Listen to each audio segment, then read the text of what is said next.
চ্যাংরাবান্ধা সীমান্তে আটক ৩ বাংলাদেশি। চিকিৎসার জন্য তারা দিল্লি যাবার জন্য বাংলাদেশ থেকে ভারতে এসেছিলেন।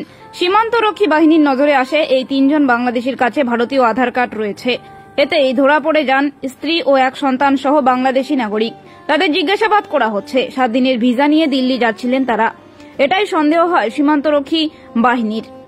পুলিশ তাদের জিজ্ঞাসাবাদ করছে। এনামুল হক সোহেল তার স্ত্রী ও সন্তানকে নিয়ে ভারতে আসেন। সীমান্ত রক্ষা বাহিনীর তল্লাশির সময় ভারতীয় আধার কার্ড পাওয়া যায়। এদের বাংলাদেশে ফেরত পাঠানো হবে বলে জানা গিয়েছে।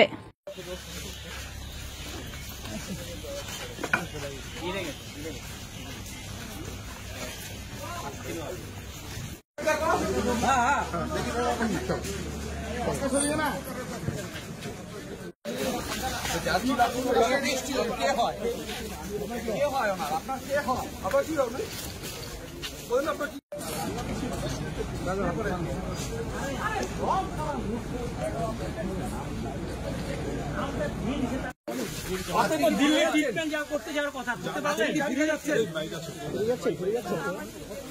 এখন না পরে আপনার নামটা বলুন দাদা নামটা বলুন চলেন না ওখানে নামটা কি বলুন নাম কি আপনার নাম সবাই একটু দাঁড় করেন একটু কথা বলুন অসুবিধা নেই আচ্ছা না আপনি সবাই একটু সবাই বলবে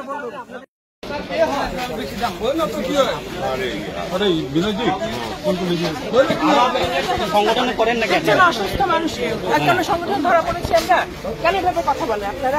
আমি চিকিৎসার জন্য যাচ্ছি, বললো যে চিকিৎসার জন্য আমরা একটু কম পাই ওই জন্য, কিন্তু আমাদের কোনো কাজেই লাগে তারপর কেন আমাদের অনেক অসুবিধা কি অসুবিধা আছেন?